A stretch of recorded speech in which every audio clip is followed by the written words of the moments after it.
Young Earth creationist Marcus Ross debated old Earth creationist Hugh Ross recently. Today we review the debate and Marcus Ross gives his extensive case why the days of Genesis are not millions of years.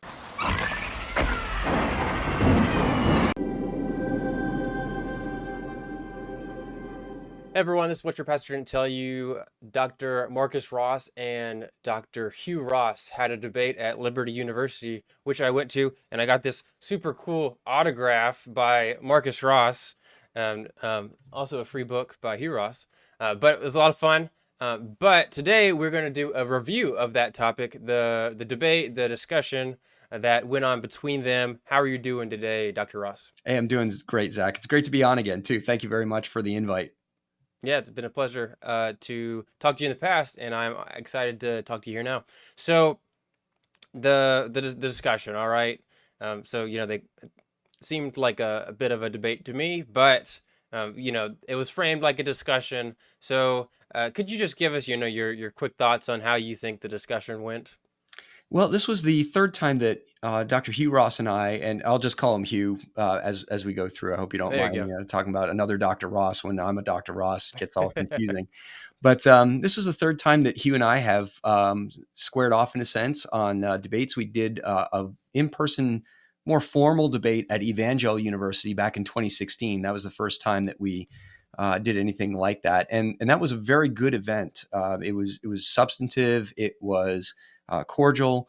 It was very well structured. I liked the approach that they took with that, which was kind of your formal introduction. Then we had some questions back and forth for each other. Then we took questions from the audience. That got recorded but never got put on YouTube. But I was always kind of sad Oh, about that. But then last year we had a video interview with Hugh and I, and that was a little bit more conversational, just a little brief intro before getting into moderated questions, and that was all right. And then this event, which was sponsored by the Ratio Christi Club at Liberty University, and they asked if we'd be willing to do a sit down chat. Right? They talk about this like, yeah, it's like the two of you are sitting out on the back porch drinking coffee. I don't know how often Hugh and I found ourselves on a back porch drinking coffee, but if we did, we probably wouldn't quite have the same conversation. It'd be probably more about like, hey, how's your family doing, and those sorts of things. But the whole emphasis that they wanted was that this was going to be much more casual. It was, three people in a seat. There's me, there's Hugh Ross, and Dr. Gary Habermas serving as the moderator for the discussion. And we didn't even do any sort of opening remarks. I think that was intended, but we got, kind of missed, just jumped straight into questions. So I oh think, well. that one part would have been helpful if we had, a couple minutes to kind of set up, but we were a little late getting on the stage. There were some mic problems. So we just ended up hopping straight into the Q&A. Hmm. And from there on out, it was really a nice talk. Dr. Habermas was doing a really good job. He just framed everything with, I'm going to ask Hugh a question. Marcus, what do you think about that? And Yeah. then, all right, Marcus, I've got a question for you. Hugh, what do you think about that? And every once in a while, then there would be, a little bit of further discussion about that. He didn't, put the reins on us that, you get to talk, that's it. If the discussion started going, then he was, very free to let that continue. Hmm. And he was a very good person to talk with, as far as he doesn't constantly try to interrupt you. This isn't an aggressive type of personality. It's not like so many other debates on YouTube that you'll watch, or Sure. heaven forbid you're watching a political debate, right? It's just where it descends into absolute chaos. These were two people who were willing to state their case, willing to listen to the other person, let them have their piece, let the audience just kind of hear this out. And so I found that a really nice aspect of it. Yeah, yeah, it was definitely interesting. I know just from the audience that there was multiple people that were like, "Wow, it was so nice to hear people talk about this discussion without yelling at each other and on the debate stage or whatever." And of course, like, I'm not used to watching those types of things anyway, so I was like, "Oh yeah, that's a good point. Yeah, most normal people aren't having good conversations about these kinds of things." So that was definitely nice.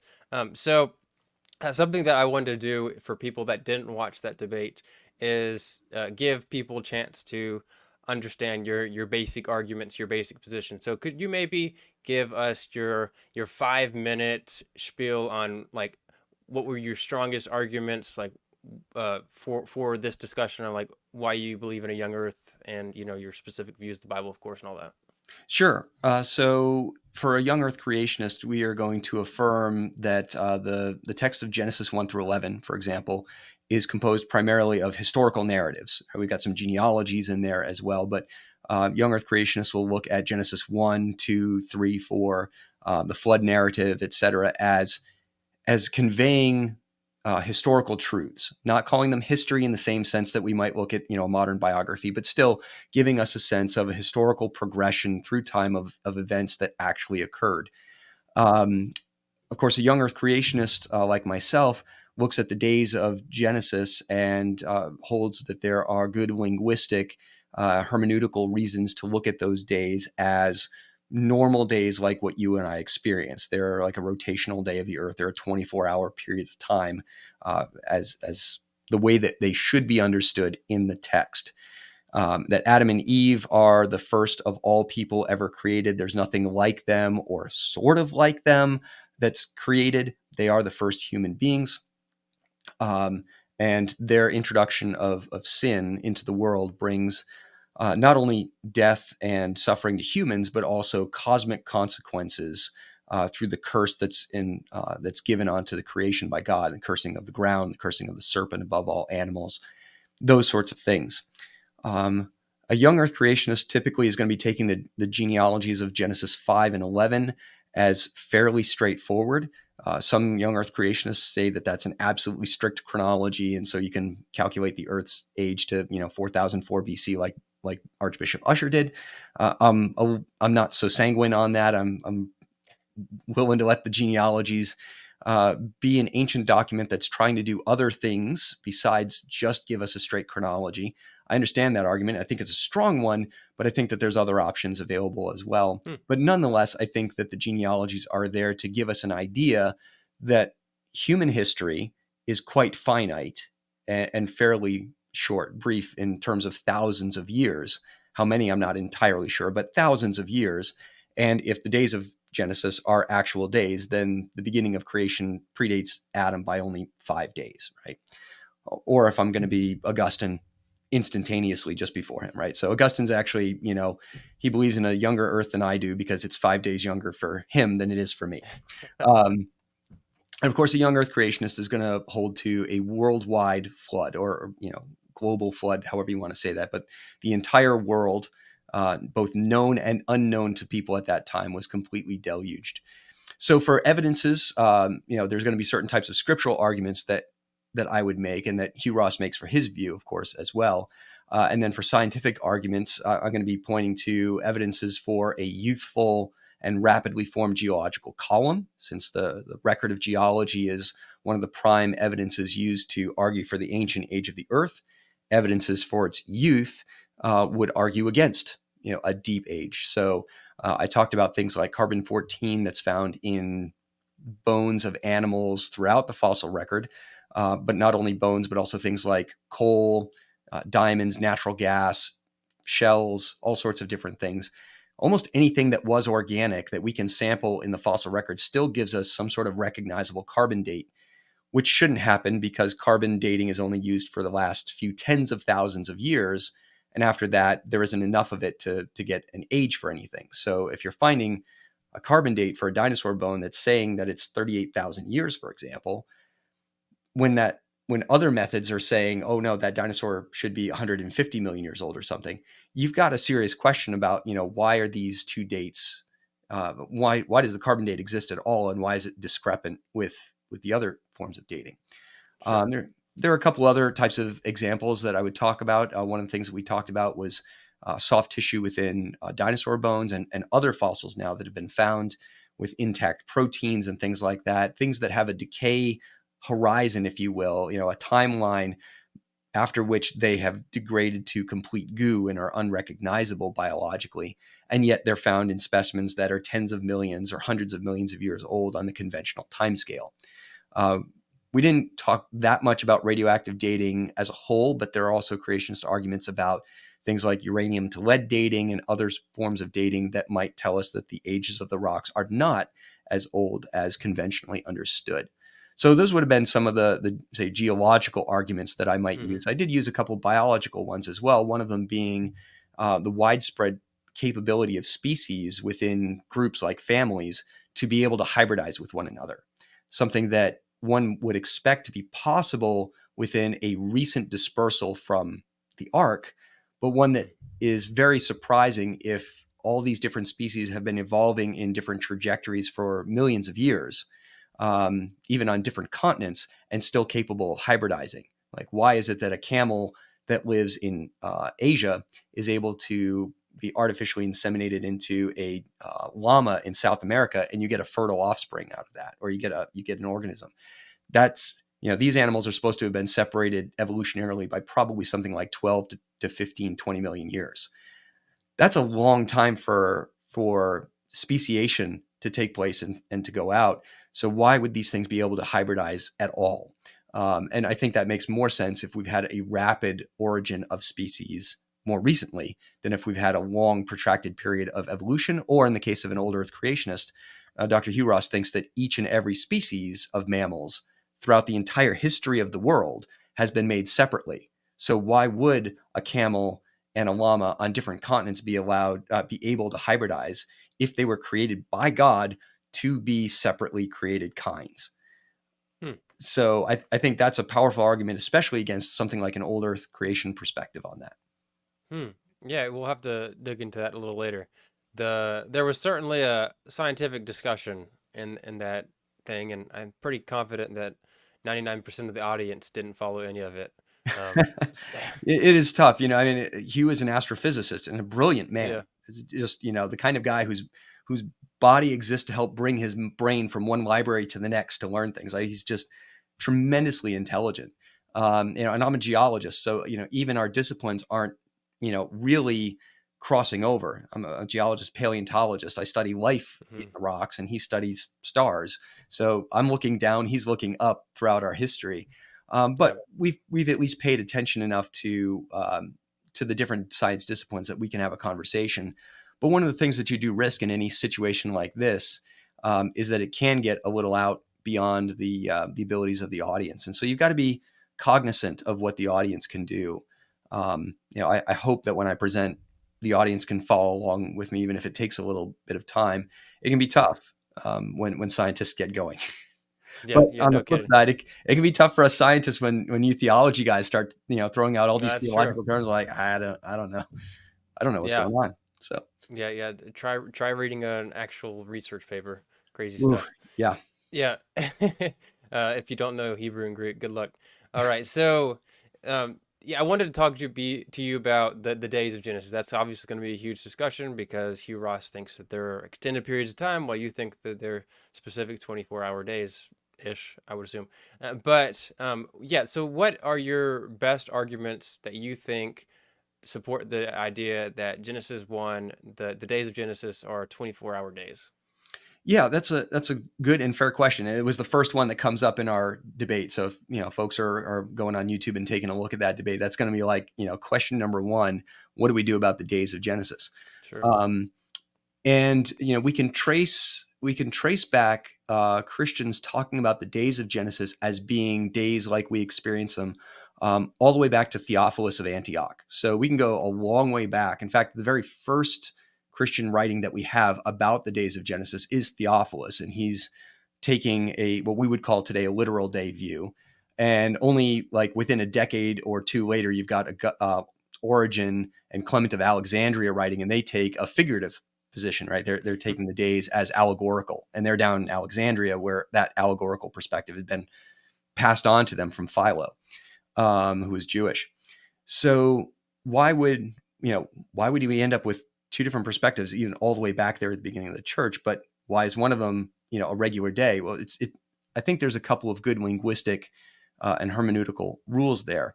One is that the word for day, the Hebrew word yom, is the only word that's available if you want to talk about a day. Right? So if we wanted to talk about something that wasn't a day, if that was the intention of Moses, there are other words, even used in Genesis 1, that could have been applied. So if the days of Genesis were really long periods of time, all you have to do is go over to day 4, and you can see that there are other words like times, seasons, and years that are used to describe the function and the role of the heavenly bodies, right? To be able to tell us about Hmm. times and seasons and years. And there are other words in the Hebrew lexicon that could have been used for extended periods of time. Hmm. Day can be used for that, but that's like a tertiary level definition for it. That's one of those things where context is going to point out that one fairly easily. As it was in those days. Usually it's plural with yamim rather than yom, but here in Genesis 1 we've got yom. So we have the only word that could mean day. We also have the reference to evenings and mornings, and those don't find themselves in conjunction with yom a lot in the rest of the Hebrew Bible, very infrequently. But when evening or morning is used, it's usually talking about an actual evening and an actual morning. When they're used in conjunction, they always are. So there's that kind of like, okay, so Moses is using this word, which means day. He's talking about evenings and mornings, which typically refer to those as actual evenings and mornings, not just vague beginnings and endings of things. Hmm. They can mean that, but that's a tertiary meaning to those. And then we see ordinals, we see numbers. So in the first day we have there was evening and there was morning, one day. If we were to kind of put that as literally as it is, one day, yom echad.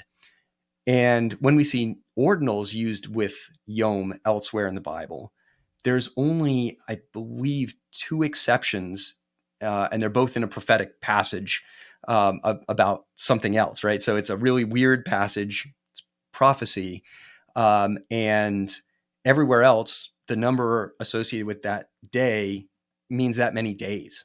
So I think, when I'm looking at this, I think Moses is using every linguistic tool he has to say it's a day that has an evening, it has a morning. In fact, these define what the day is, the dark and the light. And it's a number day, and it's one day, then it's the second day, the day Hmm. 2, the day 3, those sorts of things. And I think together, that's a pretty strong argument for it. And I think that's one of the reasons why the perspective that the days are normal days can be traced all the way back to Theophilus. We don't have any writing before that comments directly on it. So we know at least that the earliest church in Antioch was holding to something like this, or at least most of them were. And then down in Alexandria, you've got the allegorical perspective. But I do think that it's interesting historically to think about this. When you go back to Acts, you'll be reminded that Paul spent a year in Antioch establishing that church. And Paul had a very, very strong argument in his gospel about the historicity of Adam, for example, and the historicity of other members of the passages of Genesis, right? He took a very strong view of Adam, the fall, and its effects. So I'd have to look into this more, but I think it is somewhat more than just happenstance that the Antiochian church seems historically Yeah. to have taken a very literal perspective on Genesis 1, whereas the Alexandrian church, coming as it did out of Philo's very Platonic attempts. I mean, he was overt in trying to take Greek Platonic thought and say, if you think this is great, the Bible does it even better. He was a huge apologist for Platonic thinking and trying to apply that to Genesis. The disciples didn't, none of the disciples went down to Antioch. So I'm not surprised that the Antiochian church has got a different perspective there than what we see at, Alexandrian church has a different Hmm. perspective than what we see in Antioch. Hmm. Yeah, that is an interesting coincidence there. The I'm not an expert on something on that topic, so I will not add anything. Well, a Um, good book that just came out yeah. was Brown's book, "Recruiting the Ancients for the Creation Debate," and Okay. it's excellent. It's really well done. I've learned a lot from it, and he is unflinching in being in telling everybody, kind of stop just picking people and saying they're on our Sure. side Right. without context. So I want to put that in there. I'm not trying to read Theophilus of Antioch like he's a modern young Earth creationist. Um, but recognizing that his interpretation of the days of Genesis are as historical days, and that is at least in keeping with the perspective of modern young Earth creationists. So I we see. do have Yeah, a stream of interpretation that goes back to the earliest of the church fathers. I got you. Yeah, yeah. So obviously, Hugh Ross has his own set of arguments, Hmm. and you have the sun on day four thing, and you make that as you may. I think people stress that enough, but he also has a long list of other arguments, and I wanted to get your thoughts on that while we were in this discussion. You kind of rehashed them in the debate discussion, but you didn't get in a lot of detail, so I wanted to get your Mm. thoughts here. So Hugh Ross, he cites four uses of the word day, of which he uses to justify thinking each day doesn't refer to 24-hour days. The four options are part of daylight hours, all of daylight hours, 24-hour period, a long but finite period of time. He says using the word yom is the only way in Hebrew to communicate a long but finite period of time. On the four uses, what are your thoughts on that? Like he also uses the word literal to refer to Mhm. all four of those. Maybe comment on that first part there. Like, are those literal in your eyes, or how are we supposed to understand that, do you think? Yeah, as I was preparing for the debate with Hugh, I rewatched the debate that we had done on YouTube a year ago, and I watched several other of his debates and things like Mm-hmm. that. This is this is a common kind of argument that he uses. We all have our stock arguments. This is one of his, and I realized that what he's doing here is he's unknowingly, I think, equivocating on this term literal, right? Um, he's saying that a long period of time is a literal definition of yom, and I would say no. A long period of time is literally a definition of no of yom. Right? You could go to the Hebrew lexicon and find that entry, and it's there. So there's literally a definition that means that, and he thinks that means it's a literal definition, but not in the same way. The use of yom, and I pointed this out in our debate, yom really has two literal meanings. It has the meaning of the bright part of the time that we experience, right? It's day outside, right? We mean it's bright. It's this Right. part of the day, and the whole day, 24 hours. Those are kind of the two literal meanings of day. The other uses of day are figurative. Like they are actual meanings. And this is where Hugh should, I think, refine the way that he presents this. There are multiple legitimate meanings of day, but there are only two literal meanings of day. The other uses are figurative. So if we go into the Hebrew Bible and we see, as it was in those days, like we go to the book of Judges, in those days there was no king in Israel. Those days, those yamim, this is a particular period of time. It's finite, right? It's before the kingship, and it's sometime after the Exodus. They've gotten into the land, so we're in this zone of when the judges were around, and it's in those days. But the only reason we can use the word days here is because you and I have an experience of the passing of time through actual days. So it's not like there were 10 days at that time when there was no king in Israel, right? It's not talking about actual days. It's talking about years. It's in Mm-hmm. that time. So in that case, yom is being used figuratively to refer to a period of time. We do the same thing with the word day in our own language. Back in my day, I can say that because I have gray hair.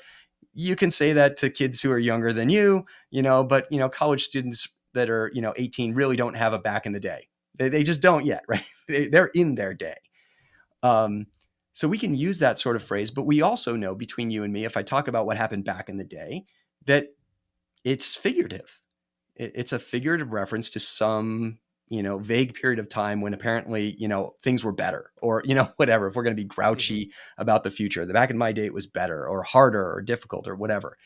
um, so I would challenge Hugh to refine the way that he presents that, because referring to these as literal definitions of day is making a mistake on the meaning of literal in this case. And I know he's talked to folks and he's like, I've been to Dallas Theological Seminary, and they agree with me that these are literal definitions of day. I think he misunderstands what those Hebraists are saying. Like those are legitimate definitions of day, but they're not literal definitions of day. Yeah, that's the whole literal discussion is a lot of fun, and it's there's so many different definitions of what people mean by literal, and I can't, I mean, I don't know his mind. I can't help but think, hey, if I'm in his case, I'm trying to get the conservative audience right and say, if I say the word literal, they'll be like, oh, okay, he's Mm-hmm. not some pagan who takes the Bible figuratively, or, whatever. Yeah. Um, I mean, I don't know if that's, but I certainly like, I would, maybe consider that as a reason to frame it like that. But yeah, I mean, if you say, hey, the days of Genesis are actually figurative, maybe his audience might not like that as much. Yeah, and, Um, and I don't think that he believes that they're figurative, right? I mean, that's, yeah, in part because I mean, he does and he doesn't. He says okay. because this is in his mind a literal meaning of day. I have a literal day. It's just a long period of time, Mm. and that's where I kind of look at it and say, this is you're equivocating. You don't understand that you're taking a figurative definition, calling it literal because it's actual, right? Actual is different from Oh, literal. yeah. Yes, this is a meaning of day. But he was convinced of that very, very early on. So this is just the way that he's going to present it. He believes Mm. this is a literal meaning of day. Yeah, that's really interesting. Okay. So he says, using the word yom is the only way in Hebrew to communicate a long but finite period of time. And you kind of responded to that, but you also said yourself that the word yom is the only way to frame it as a 24-hour day. Mm-hmm. Uh, so, I mean, it sounds like you're making the same argument, but I Well, mean, yeah, it is a lexical question, right? uh, How is it that you can communicate what a day is, right? A evening and morning period, a night and day type of period. In Hebrew, there is one word for that. That's it. Yom is the only word that ever expresses that passage of time. When he says that Yom is the only way to express a long finite period of time, that lexical answer is no, because again, you have times, seasons, years, etc. You have other sorts of phrases that actually communicate long periods of time that are in fact finite. Um, so saying that this is the only way that it could be done is lexically incorrect. Whereas if you're asking the question, is there any other word in the Hebrew vocabulary that can mean a singular day? That answer is actually no. hmm, interesting. So one more time, I mean, so you're saying that if, God or whoever was writing Genesis was saying, hey, I want to communicate millions of years, that they could have simply just said, hey, this section was millions of years. Is that what you're basically arguing? I would say that if God was intending us to understand the creation of the world millions and billions of years ago, he probably wouldn't use the word millions and billions because the Hebrews probably didn't have those terms, right? So it probably would have been written in terms of vague seasons, times, or other sorts of words like that. In the first age, in the first time, God did this. And we wouldn't be able to pin down exactly what that was, right? If God used a vague term. But yom is not a term that is vague. It's used 2,406 times, I think, something like that. It's over 2,400 times in the Old Hmm. Testament. And the advantage that you get when a word is used that frequently is that you really get to hone in on what context determines for the meaning of that word, right? So when I say things like, in all these instances, save two, yom plus a number associated with it, a cardinal or an ordinal, either one. There's two different ways that numbers can be used there. It always means that number of days, except in these two. And when we look at the context of those two, you go, oh yeah, this is a prophetic statement that's talking about Yeah. God, something God's going to be doing in the future. So when you got that many instances of yom that you can pull from, you get a really good sense of what it's going to mean when you come to Genesis 1. And so when we have, in my view, that's one of the things. When you have evening, when you have morning, when you have yom, and when you have a number, it's 4 lines of evidence about how this is to be understood as a day. And that's one of the reasons why Hebrew scholars who take a wide variety of different perspectives on what Genesis 1 as a document happens to be, all agree that in Genesis 1, day means a day. So let's think of a couple of folks who have widely different perspectives of what Genesis 1 is. So we got John Walton, and he Hmm. thinks that Genesis 1 is a cosmic or a cosmic Cosmic arrangement. temple Yeah, inauguration. cosmic temple type of thing. But in his writings, he also says, well, the meaning of day in Genesis 1 is talking about a day, but Genesis 1 as a whole is not historical. So we don't have to worry about it meaning an actual day, right? So it's, I'm not saying he's talking about a fable, but if we had a fable where something happened in a day, we would recognize in the story a day happens, but the story Mm. itself is not talking historically. So Walton says day in Genesis 1 means day, but we're talking about a cosmic construction that is outside of time. So it's not historical and it's not physical creation, it's cosmic functionality. Mm. You've got Jack Collins, who believes that the Genesis 1 is an analogy. It's a divine analogy where God is the Mm. ultimate, gardener, workman, and Yep. he's written about this a lot in all of his books. And in that case, he thinks that each one of the days, the Hebrew word yom there, is intended to communicate a day, but the entire document is an analogy about God's perfect work week so that we model in our actual work weeks. So Right. his work, our work, we live in a real week. He was doing things in a pattern, but it's not a real historical one. So, that I think is really interesting. Dick Averbeck, who holds to more of a framework and literary construction approach to that, also says the day in Genesis means day, but the literary construction is such that we shouldn't take this as chronological, right? So this was something that if you picked up reading Genesis 1 and 2, it was a compendium that had those three authors plus two others. There was one young earth Yep. creationist. Tremper Longman as well was in that book. And five wildly different perspectives on what Genesis 1 as a document is. And all of them looked at it and said, Yom equals day. When you get that kind of agreement across such differing perspectives, um, it's very striking. And one of the respondents in that book, who was at the time a professor at Bryan College, he's now at I think Toccoa Falls. He even mentioned that it was very striking. He's not a young Earth creationist. He said it was very striking that all five of these folks hold to day equaling Yom. We seem to be kind of past the argument about what day means in Genesis 1. And there was a footnote basically saying, yeah, Gleason Archer was probably like the last guy who held to something like what Hugh Ross said.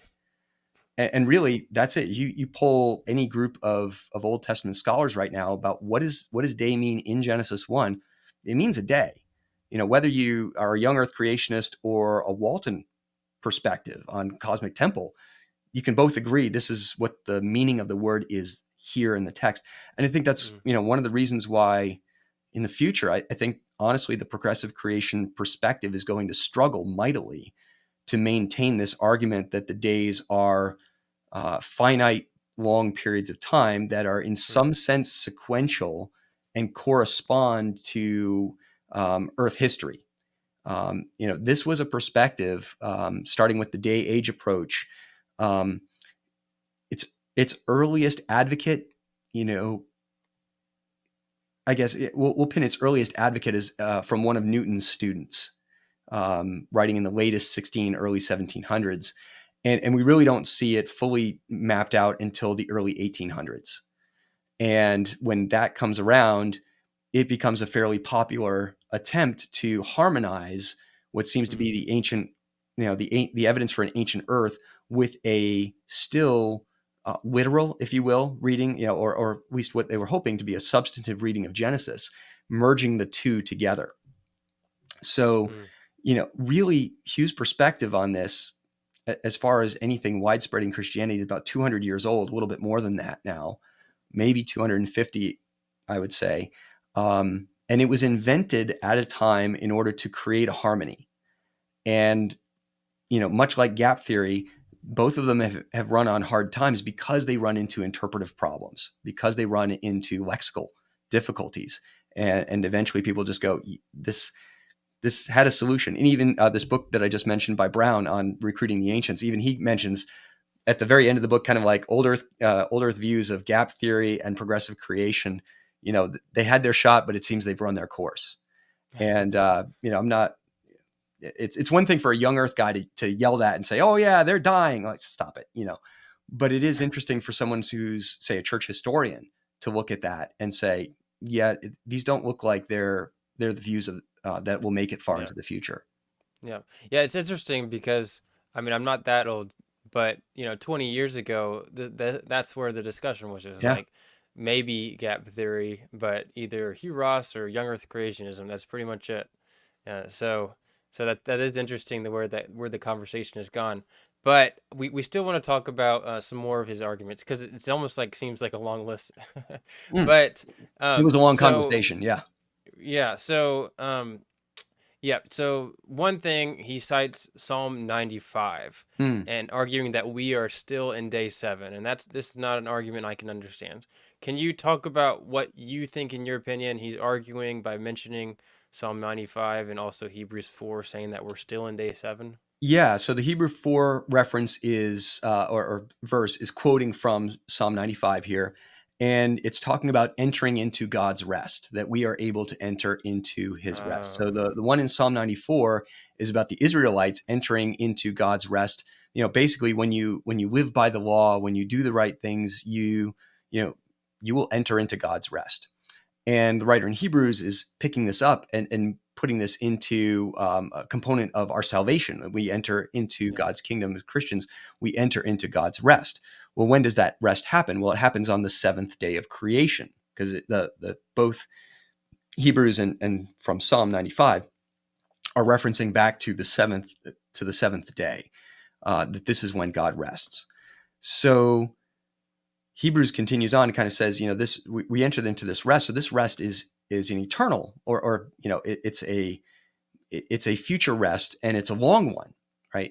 It's something Hmm. that's still available to you and I, and to anyone who calls on the name of Christ. You can enter into God's rest. Well, if that's God's seventh day of rest, then the Hmm. seventh day itself could not have ended yet. So Hugh Ross frequently says we are still in the seventh day right now. Yeah. Um, However, I think what that does is it conflates God's rest with the seventh day itself. So neither Psalm 95 nor Hebrews 11 says that the seventh day is what we enter into. It says that we enter into God's rest. Now, God rested on the seventh day Hmm. and ceased all of his creative work. And I believe his creative work in that sense of what was going on in Genesis 1 ended. So we can enter into God's rest, his Sabbath, rest of a sense.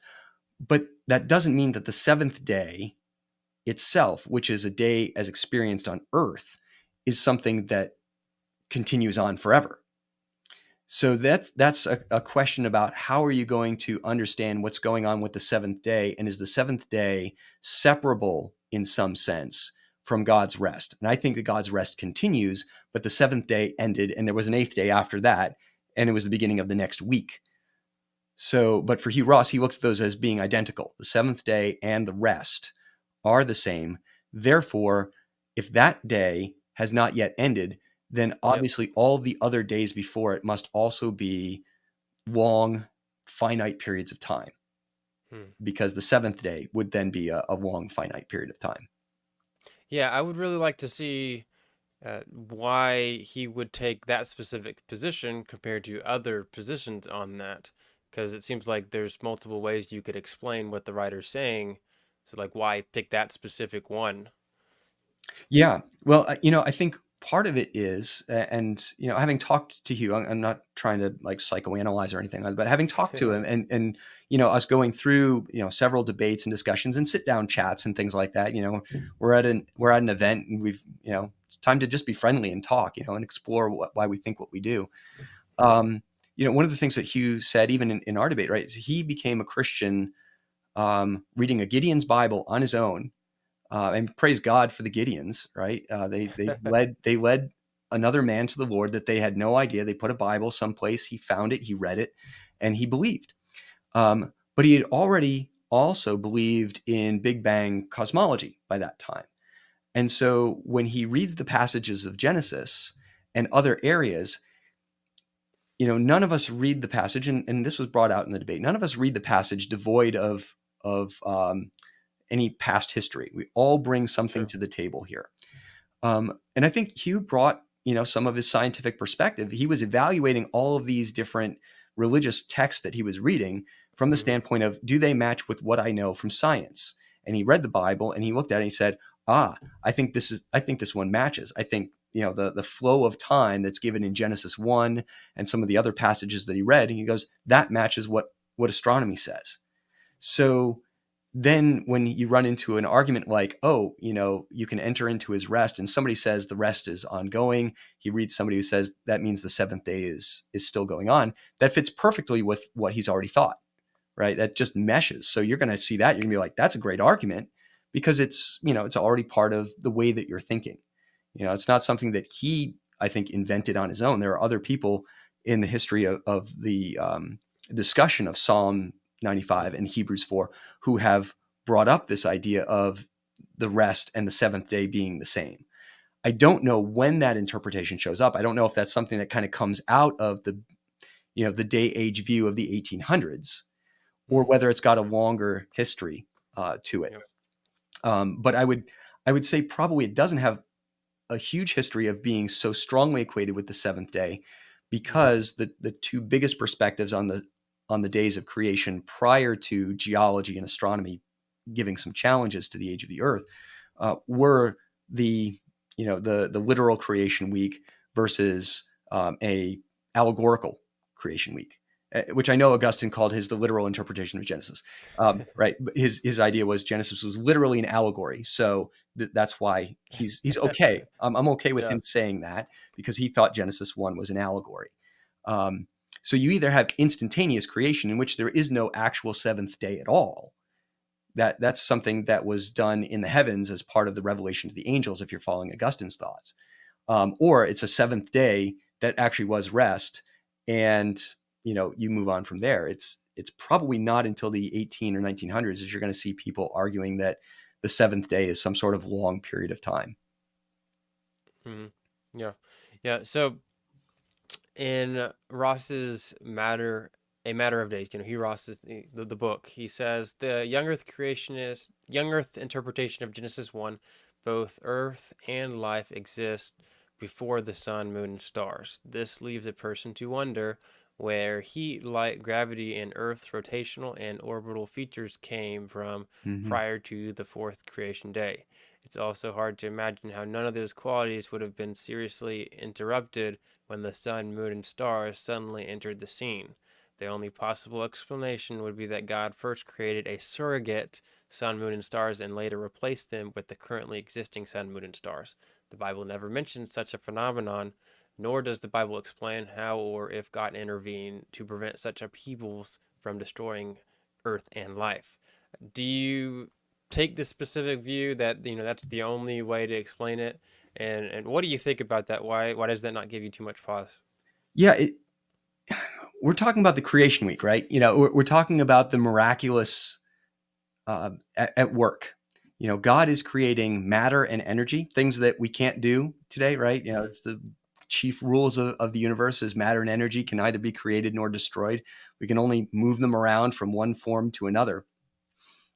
And so I find it very strange when somebody argues that, how could God create the earth without the sun? And this isn't just Hugh Ross. This, a lot of people have asked this question over time, way back in history. I mean, even Yep. Augustine, one of the questions, like, how do you do that?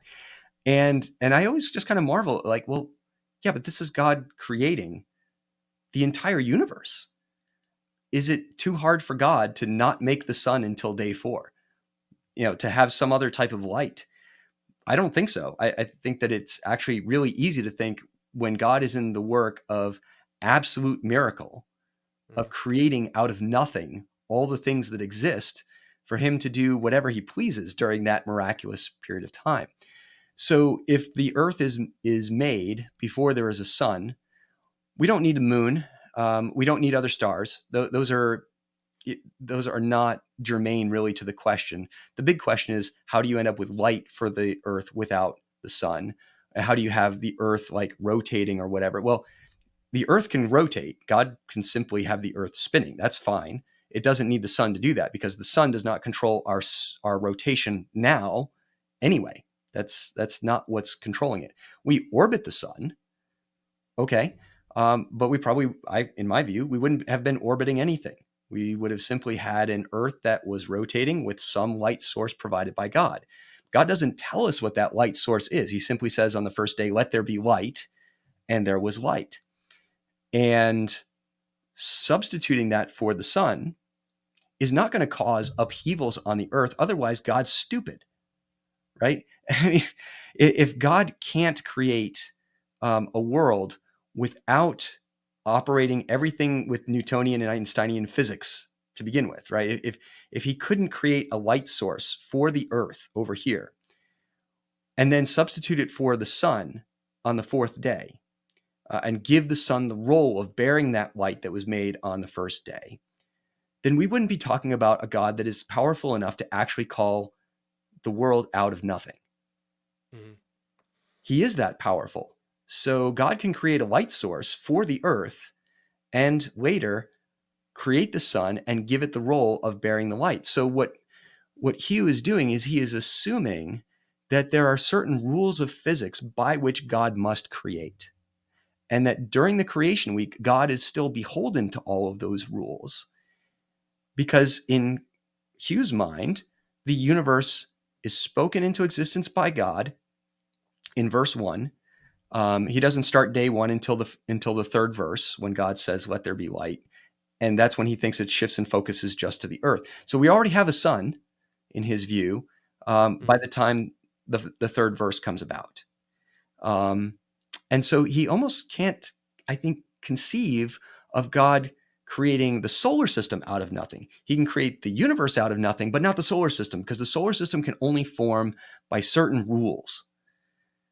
And my view of God is that no, he's capable of forming anything that he wants in creation week the way that he needs to Mhm. without having to deign to Newton and Einstein on that. Are there laws of physics that are in operation? Sure, gravity's working. He creates plants that grow in soil and whatnot. They're not going to start floating away from the planet. So the planet's got gravity. The planet is bestowed with light. But one of the ways that the Genesis text demeans the sun, and especially those who might worship the sun, is by putting Mhm. off its creation until the fourth day, and by not mentioning its name in Hebrew, right? In Genesis 1, it's called the greater light. It's not called Shemesh. And it's not called Shemesh in part probably because the Canaanite word for the sun is Shemesh, and Shemesh is both the sun and the sun god, right? God's in talking about how he's creating the world, he is making sure that the Israelites don't misunderstand him, that he created sub-deities along the way. He created the sun, but he's just going to call it by its functional role. He's going to call it the great light because everybody's tendency is to start worshiping that thing. And if you mention to the Israelites at that time, Israelites, that he created Shemesh, they might wonder if he created the sun god. And that's also why the moon's not mentioned. It's also why the word month isn't mentioned, because it's derivative of the moon god Yarich.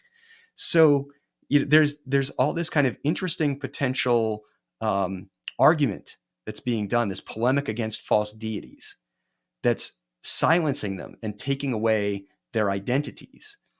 But also, the sun is not created. When God made the sun, the Hebrew there is asah, that's like, molding clay. That's a very physical act. When God says, let there be light, he just calls into existence, but then it says that he made the greater light and the lesser light. Hugh's argument that this is the time when the sun and the moon appear in the sky because the atmosphere is cleared up due to microbes on the early Earth. I mean, we're talking billions of years ago, finally making a clear view of the heavens, just doesn't jive with the Hebrew here. God made the sun, he made the moon and stars. And I think it's, again, linguistically very hard to get around that. But Hugh has to, because the Big Bang cosmology results in a particular mode of formation for our solar system that requires the sun to be there at the center as the Earth is accreting as a ball Mm-hmm. a certain distance away. So he's got to have the sun, he's got to have the Earth, and the argument that creating the sun in the middle of the week would have all these massive disturbances to the planet presupposes that God is unwise, and incapable of protecting the Earth from any sort of negative effect. But for Hugh, planetary evolution is part of the natural unfolding of physics. One of the things you hear a lot in the dialogue that we have is the laws of physics never change, right? The laws of physics are connected to God's attributes. He cites a passage in Jeremiah. I don't think it's a good argument to make because later on, We'll get to that. yeah, We'll get okay. to that. But anyway, but because he thinks the laws of physics never change and the laws of physics start on verse 1, then you can't have a light source and then swap it out for the sun. The gravity is different. The electromagnetic field is different. The color of light is different. It's going to be catastrophic. You throw in a moon and all of a sudden you've got tides when you didn't. And what's going to happen? And I look at it and say, your presupposition is wrong. You're presupposing that the laws of physics are what built the earth under God's guidance and that this is what the text is saying. And that's not what the text is saying at all. The text is saying God waited until the fourth day to actually make the sun. So we did have some other light source before that, and God is wise enough and powerful enough to do that without consequence to the world underneath because he cares for it. Hmm. Yeah, I appreciate all that. So one comment on the asa being made. So it seems like your interpretation is that the word asa can't be used to reference creation ex nihilo. It isn't usually. I mean, asa is, it's the generic word for make, right? Mm-hmm. We can make things. God can make things. Now, can God make things ex nihilo? Yes, he can. The Hebrew word bara, of course, is create that we translate, and that's a word that is always associated with God's activity. Um, and asa and bara have kind of these, you know, they're not entirely equivalent, but at the same time, they frequently are doing the same thing. So I think that when God makes the sun and the moon and the stars, Mm-hmm. that is a creation ex nihilo. It's a very physical sort of thing. The idea is God's crafting these in the same way that he makes man later on, right? Let us make man in our image. In the image of God, he created him, male and female, he created. So you see this play back and forth between create and make in the creation account. Bara, however, is used for certain very special events. God creates the heavens and the earth, and then the next time that we see bara is when he creates living creatures in the sea and in the sky. Okay. Yeah. So there's something very special about that, and asa is used for a lot of the other stuff, and then it's intermixed. Mm. Yeah. So it seems like you're saying that when it used the word asa, that like I guess Hugh Ross is just thinking it's like pop it into existence and the world goes to crumble because because we've taken the text to, I don't know, not woodenly or something like that. I don't know exactly how to describe that, but no, like there's multiple ways that God could have created. Like the text isn't specifically clear, and it seems like he's kind of assuming that it kind of just popped into existence at that point. Is that a good way to put it? Well, for him, in his perspective, he thinks that when God makes the sun and the moon, you'll hear him say this in the debate or in other places where he Mm-hmm. speaks, that he makes them visible. Oh, that's right. So Yes. his argument is the atmosphere clears Yes. and he makes them visible. Now, that word visible is not there in the Hebrew, right? He's inserting a certain aspect of the making that is very Mm. earth centered. He makes them so that we can see them, um, Hmm. rather than he actually makes them. And the text just says he made them. He made the greater light to rule the day and the lesser light to rule the night.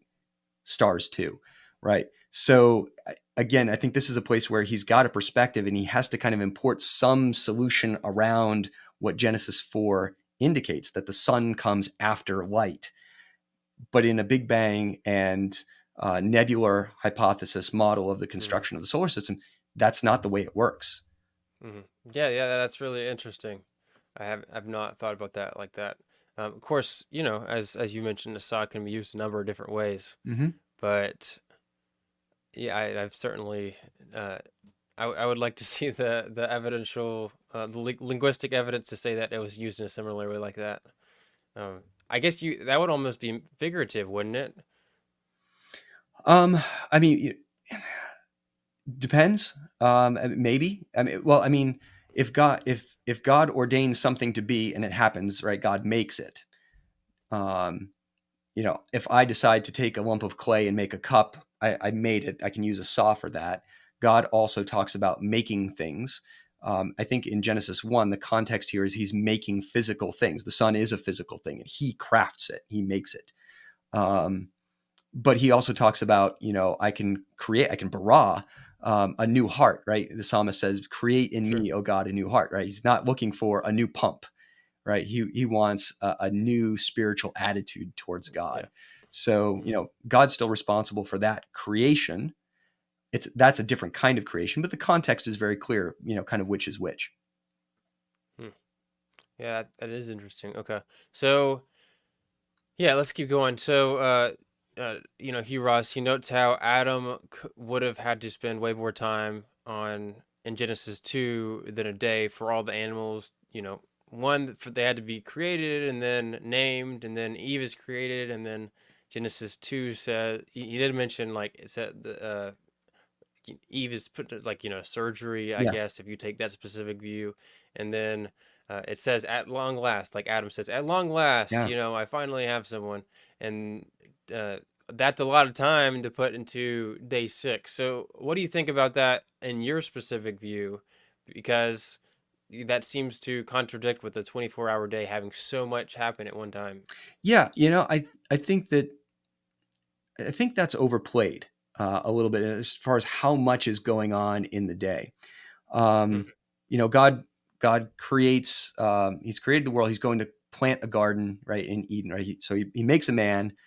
He makes a garden in Eden. He takes the man. He places them there to tend it and to keep it. He will say that was Adam's first occupation. I think he calls it, or something like that. Right. He had 3 occupations or something like that, all in the 6th day, and it makes it sound like he was working on these things for a long period of time. Careers. Sorry, that was the word that he likes to use. He had 3 Oh careers, boy. and I kind of like 3 careers. Like he was placed in the garden to tend it and to keep it. Hmm. And then the Lord saw that it was not good that the man should be alone. That not good is interesting because we've just heard it is good and it is very good 7 times in the previous Hmm. chapter. And then all of a sudden we get this not good. And Jack Collins has mentioned like this is a linguistic clue that we're not out of the 6th day yet, because at the end of the 6th day things are good. In fact, they're very good. So something being not good, it's like, wait a minute, when are we? Oh, we're still in the 6th day. But also, Jack Collins does think, like Hugh Ross, that there's a lot of things going on here. So this is maybe a textual clue that the days are longer than just a single day. So Hugh and Jack Collins are on the same page on this one. So Adam is brought to the garden to tend it and to keep it. God says that it's not good for him to be alone. So he starts bringing him a whole bunch of animals, right? Brings all these animals that he had made, birds, etc., and Adam names them. Hmm. Now, how long does this take? How long? When in the day did God make Adam? I don't know. When did He make the Garden of Eden? I don't know. I'll ask you. How much time do you think that it takes God to make Adam?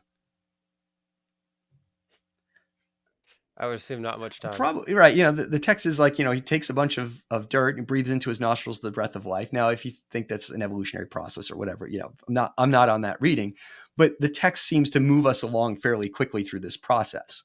And he makes a garden Hmm. and places him in it. It doesn't, the text doesn't seem like God's taking a lot of time here, because after all, this is God. He makes a garden and he places Adam in the garden. And the next thing that we're told is it's not good for the man to be alone. Does that mean that the man was tending the garden for like, months and months and months? And God's like, he could really use some help. Um, no, I think that he puts it in there and says it's not good for the man to be alone. And so he brings all these animals. So, we might be looking at like midday. I don't know. And he names animals. Now, if we were to go to the zoo, you and me, we're gonna say, oh, we're gonna play Adam for a day. We're gonna go to the zoo And there's one not far from either one of us, right? We can go up to the Natural Bridge Zoo. There's one in Roanoke. Well, I think the one in Roanoke closed. It was kind of a sad. We can go to We can go to Sequest. Sequest. That's right. Hey. Right. Now imagine that you're Adam and you start, through this whole process. God is bringing you animals. One of my favorite verses in the whole Bible actually is in this sequence where it says, God brought the animals to see what the man would call them. And you're like, wait, what? To see what the man would call them? This is the God of the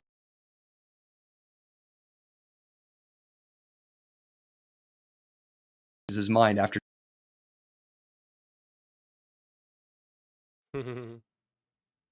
so he brings these animals and Adam is naming and naming and naming and naming.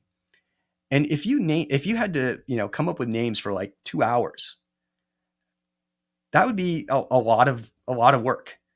And God decides to put you down for a nap. And when you wake up, there's a woman, you might say at last, because 2 hours of doing this. And then finally there's something that looks at you. So I think that people sometimes Yeah. make this too big of, oh, at last. Well, yeah, it's at last. He's just been naming a boatload. Well, not a boatload, that comes later, but a boatload of animals. I Mm. don't know how long this has to be, but it doesn't have to be like days, weeks, years, or anything like that. You see echoes of C.S. Lewis thinking these same ways, that it's a long period of time, in his space trilogy. In the second one, Paralandra, when the king and the queen are there, they meet up with the hero of the story, and the king decides to name something, and like the entire realm echoes the name. It will be called this, and the king then says later, that was excellent. Perhaps tomorrow I will name something else. Like that was it. He was just going to name something that day.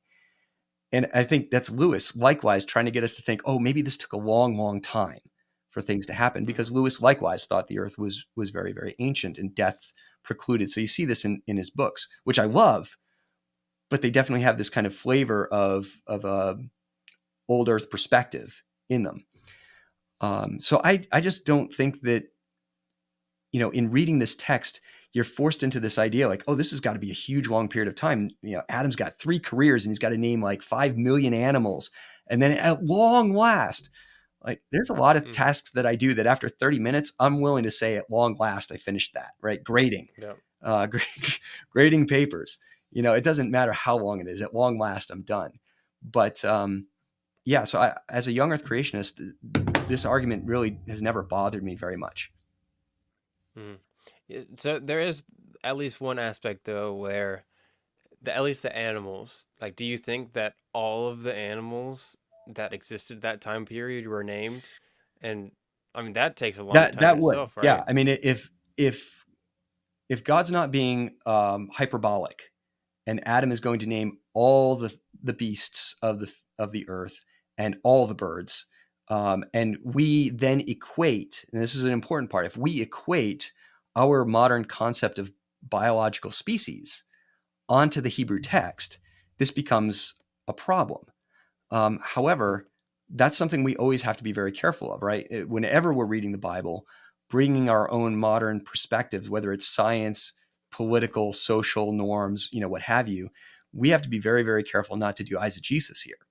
And if we, with our perspective, say, oh, this means it's got to be every species that ever existed, then yeah, the task becomes impossible, and Adam's still working on it. Right? It just can't be done. I used to have a manager. I worked at an Olive Garden when I was in college. I was a cook, and I liked that job because it taught me how to cook well. So by the time I was dating who would be my wife, I had a few good recipes in my pocket to impress her. But I had a manager there who was a very staunch atheist, and he would pester me every once in a while. If it was slow, yeah, he'd come over and it would be like, all right, you Christian, how are you going to answer all these things? And it's just rapid fire. It was, sometimes it Oh was my really rude. goodness. But, one of the things that he would say is, how is Adam going to name all the species that ever lived, or all the species on earth today, right? They got to be going past, and he'd, snap his fingers and they got to be going past him at like X number of time. And it's like, hold on, 10 million species. Like Adam doesn't need to name bugs. The Bible doesn't talk about him naming all the creeping things. It actually says the beasts and the birds. he doesn't have to name fish, and he certainly doesn't have to name like microscopic organisms. He's not naming all the different species of orchids and plants, right? So even just going back and looking at the text, what is the text demanding of us that we understand, is there? We can be very, very quick to import our own ideas onto that, and we gotta work Hmm. to not do that in all things. Okay, so do you have an estimation of how many animals he named? However many God brought, I don't know. Uh, you know, it, Somewhat reasonable possible guess. A range. I mean, hundreds, maybe. But Okay. honestly, I don't know because in this case, I'm not sure if the text is being hyperbolic. It's bringing, God's bringing all the animals, right? Or is it all the animals that he happened to bring? He's just going to call them all. Given the universality of Genesis 1 through 11, I might be inclined to the former, but it could also be whatever it is that God brings. And what it is enough to instruct Adam to recognize that he is alone. Um, a lot of commentators or a lot of speakers, including Hugh will say, Adam eventually recognized that he was lonely. Like, no, the text doesn't say that. God said it was not good for the man to be alone, and Adam recognized that he was alone, not that he was lonely. That's a different thing. Mm, mm, yeah. Yeah. The one more thing we didn't mention is the word biome. Oh, So, okay. yeah, I wanted to hear your thoughts. Literally translate, if we're going to translate it super literally in the day, what do you think about that? Yeah. So this is in that transition between Genesis 1 and Genesis 2. We get to Genesis 2:4, I think it is, with Bayom, or maybe 2:5. Um, Too far. 2:4, thank you. Um, yeah, these are the generations of the heavens and the earth in the day when God created them. And so we talked about that because that was one of Hugh's arguments about what the meaning of Yom is in this context. And while Bayom is most literally translated as day of, Bayom is of day. What most Hebraists have come to understand about it is that it's a convention for the word when. So when this happens, it's not when I go to the store type of when. It's a different when. It's Hmm. a particular time that encapsulates something. Um, so when you open up an ESV today, for example, you're going to see, or an NIV, you'll see when. But if you open up a KJV, it's going to be in the day of. This was actually something very similar that tripped up Augustine. Was one of the things that really caused him consternation when he was reading the translation in the Vulgate, which even messed this up a Hmm. little bit, because that reading, it wasn't the Vulgate, it was the Old Latin translation, messed up what the Septuagint was doing, and it made it sound very, very literal, as in a day. And so this is one of the things that caused Augustine to favor heavily the allegorical approach, because God creates in a day, therefore I have to do something with these 7 days before that and fit them all into the one day. But if we recognize that Bayom is not Yom as in the day, but actually is a convention, a construction technically, Hmm. that means when, then we don't end up having this problem. This is the generations of the heavens and the earth when God created them, when God created the earth and the heavens. And you go, all right, actually, linguistically, problem is solved. There is no problem here. Now I've got 7 days of creation, and this is the account when God did it. Hmm.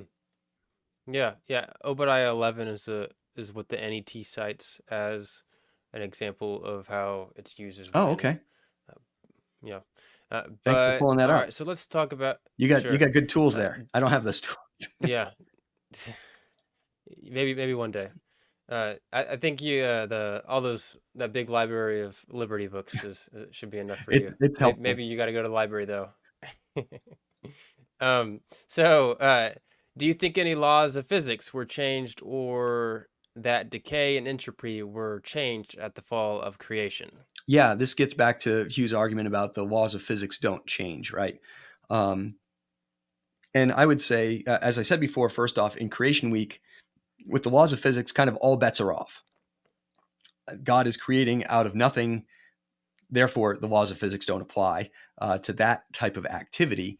And if God is waiting around for the sun and those sorts of things. So in the context of the creation week, I don't think the argument about the laws of physics makes any sense at all. Afterwards, right, we've got the fall, and Hughes is understandably, there were creationists going back into the 1970s, 60s, and earlier, especially, who made the argument that when Adam and Eve fell, this introduced the second law of thermodynamics, because thermodynamics is frequently referred to as the law of entropy, the law of decay. But it didn't take very long for young Earth creationists to backpedal away from that terrible argument, because thermodynamics is not just about decay. It's about all chemical reactions. So you and I would not be able to eat food and get nutrients out of it if it wasn't for the second law of thermodynamics. We need that in order to be able to break down chemical bonds and rearrange them into the things that we need. Every time we do that, some usable energy is lost. That's the entropy part. That's the decay aspect, is there's never 100% conversion to what I need from what I've got. Instead, I get some, but I lose usable stuff in other forms, right? It's why we're never going to have a perpetual motion machine. Friction robs energy all the time. There's no getting away from it. We can make something really efficient, but it's never going to be perfect. It's never going to be perpetual. So when that comes then to the fall, what happens at the fall to cause such the relationships to change? Now, in Hugh's view, when we fall, whatever we touch is corrupted. In my perspective, when we fall, God causes corruption in the world, and causes a different level of interaction between us and the world. So he looks at the thorns and the thistles, for example, and says that's an evidence of our mismanagement, that when we till the ground, we're going to get bad things because we're not going to do it right.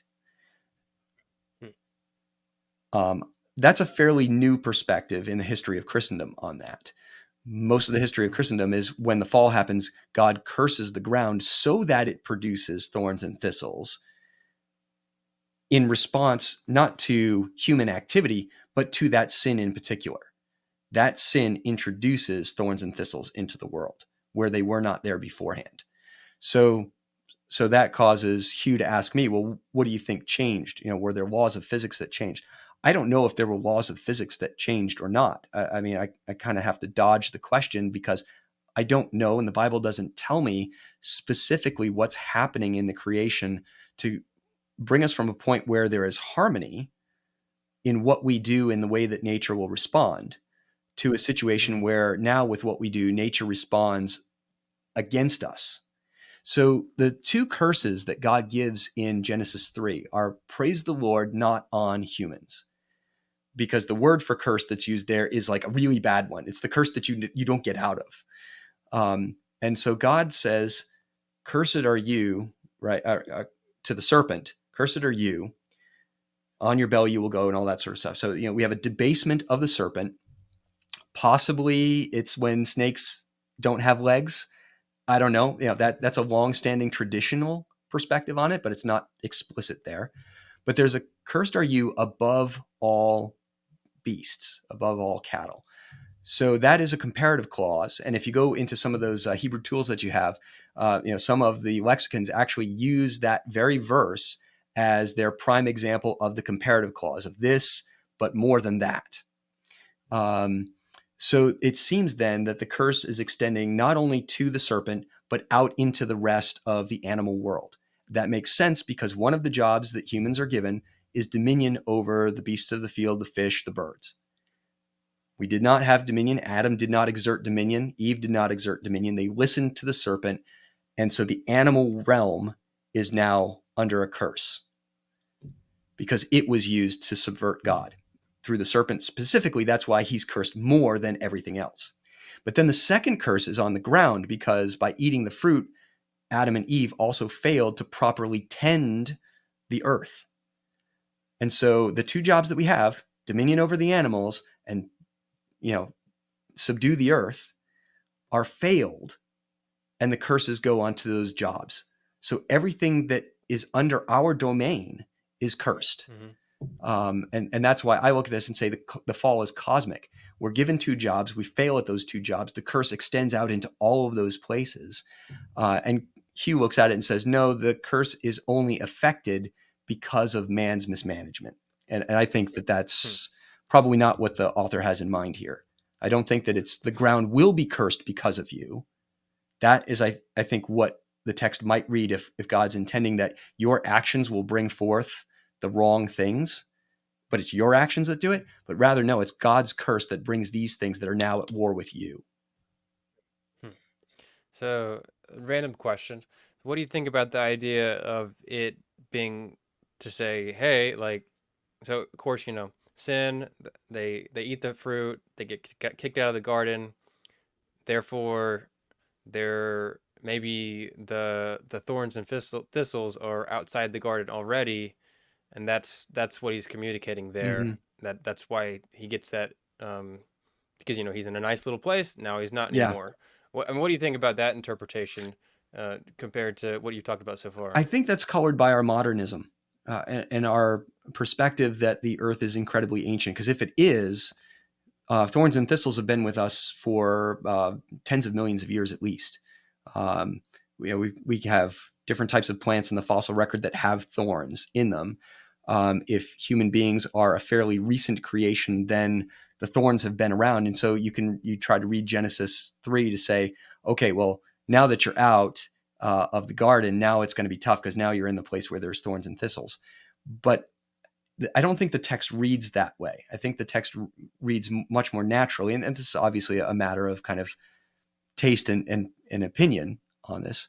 But I think the text reads much more naturally that because of this sin, now you get this, right? The serpent's curse is something that happens because of its role in the garden, and it's paralleled by this curse on the ground. And now it's going to bring up this for your sake. It doesn't say cursed is the ground in the garden.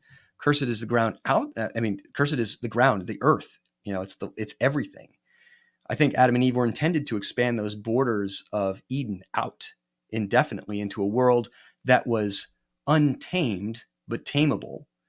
And now they're ejected out into a world that is not just untamed but now hostile. And that hostility is new. That's a new aspect to the world, a fundamental change. Hmm. Yeah, that is really interesting.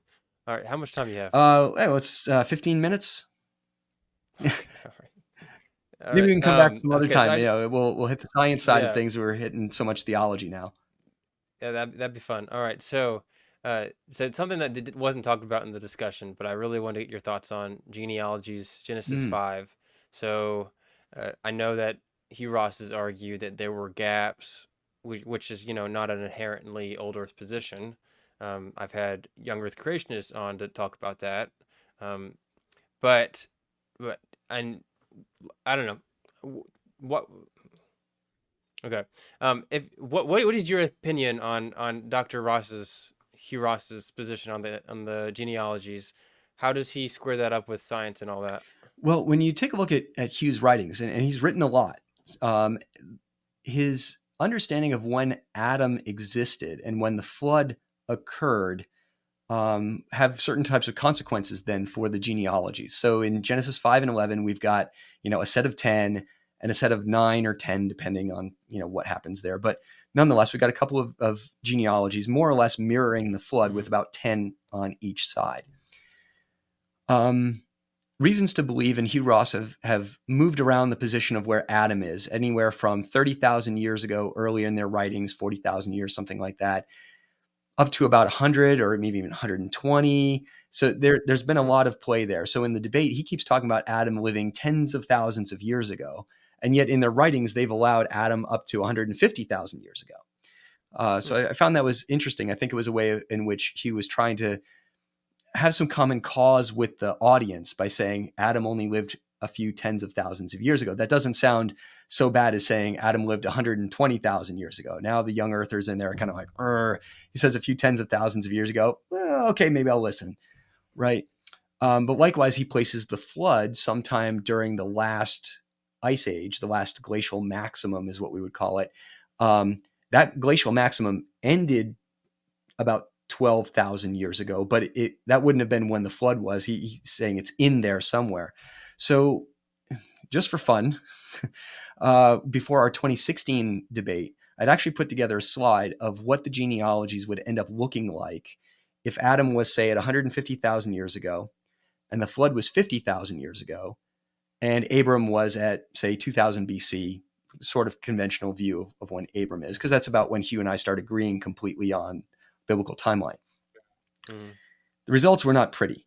In between Adam and Noah, you've got 10 people mentioned in the genealogy, but in order to get from Adam at 150,000 years to the flood at 50,000 years, you got to cover 100,000 years. There are over 800 missing members of the genealogy. So you got a ratio of like 870 to 10. That's not ideal, right? It's one thing for a genealogy to be incomplete. It's even one thing for a genealogy to actually have more missing members than named members. That can happen in the ancient world, and everybody's counting everything. 10 is actually an important number biblically for genealogies. Like in the book of Ruth, we know there's missing people in there, but 10 is like, but this is what we're going to tell you for the whole group. It's going to be this number. So when I look at the group in Genesis 5 and I see 10 there are some intra-biblical arguments to say, all right, this doesn't have to be a complete set. The numbers and the ages of the begetting, that can indicate that it maybe is a complete set, but there's arguments about that too. But if you say, okay, maybe there's gaps, I can agree to that.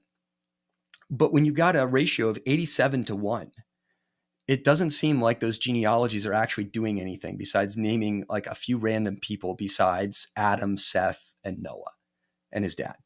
Right? That's it.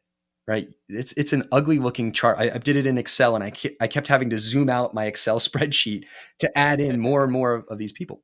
But it actually got worse after the flood, because in the flood, the ages of the patriarchs before having their next kid contracts strongly down to like 30 pretty quick. And so in the 50,000 years between the flood and Abram, you have nearly 1,100 people compared to 10 genealogies, right? At some point, you're doing damage to the biblical text by holding that these genealogies can have whatever number of gaps you want.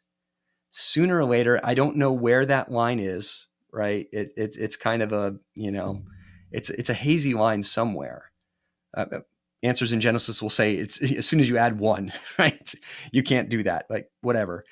But, at some point, you cross the border between this is a genealogy to that means something, which seems to be what the text is doing. It's bringing us from Adam to Noah and giving us people and numbers and ages that don't seem to have a completely stylized system to them. It's not like the Sumerian Kings list where everybody's age is a multiple of 60 or something.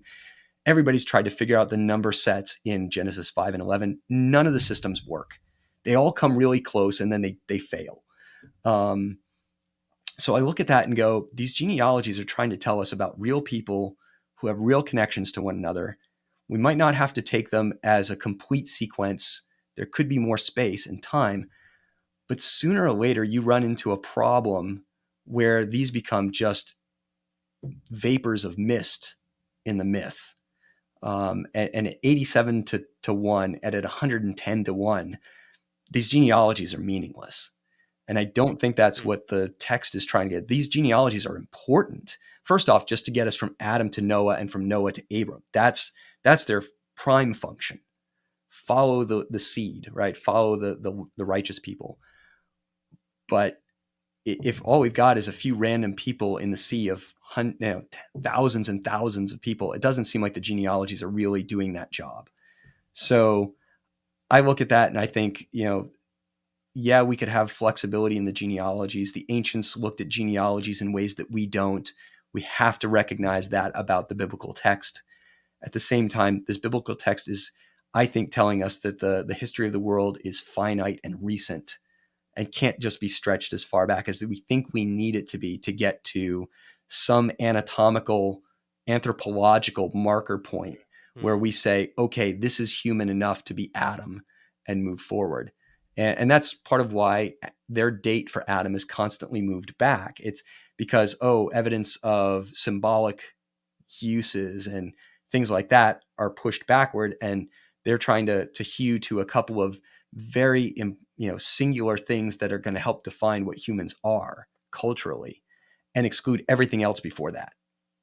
So wherever that line happens to be in the cultural artifacts, they'll cleave it there and then say, before that, none of these are human. After that, this is Adam's lineage.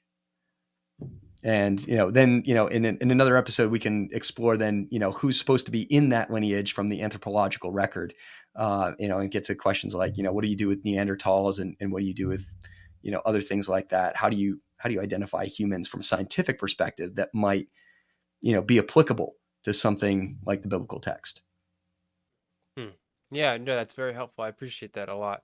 So we'll definitely have to continue this conversation later. Um, Yeah, and it's just been a to lot of be fun fair to having you Reasons here. to Believe on that, if anybody wants to read their perspective on humanity, they've got a sizable book that's in its second edition, called, I think it was Who Was Adam. It was written by Hugh Ross and Fuzz Rana. I think Fuzz is the lead author on that one. And Hmm. that lays out their full perspective. And the interesting thing about that book is they actually, in the second edition, published the first edition in its entirety without any changes or amendments. And then they add 10 years later, this is where our model stands. This is where we got things Hmm. right. This is where we got things wrong. This is where new data comes in. So they really put out their first edition and said, well, here's what's happened ever since. We didn't want to just update this and say, hey, look, it still all works. We wanted to show people that we're willing to test our ideas against what has happened more recently. So I thought that was a really refreshing way to do that second edition. I give them real kudos for that. That's a gutsy move to do that and say, hey, we said this and that didn't work, or we said this and you know what? Here's some things that came out afterwards. We look like we're doing pretty good. And they're overall, I thought that was a really neat thing to do. Yeah, yeah, that is really cool. You don't see a lot of organizations that are willing to openly say, "Hey, we messed up that. Let's change our view here, make it more Yeah. accurate." I do like that. I do like that. That's cool. All right. Well, thank you so much for coming on here. Uh, Everyone, make sure to check out in the links in the description all of Dr. Ross's fun stuff here. And any last thoughts before we head out? Hey, no, this was a lot of fun, Zach. Thanks as always for having me on the program. So, hopefully people learned a few Awesome. things that their pastor hadn't told them just yet. There you go. Awesome. All right. Thanks so much for coming on. I hope you have a good rest of your You night. too.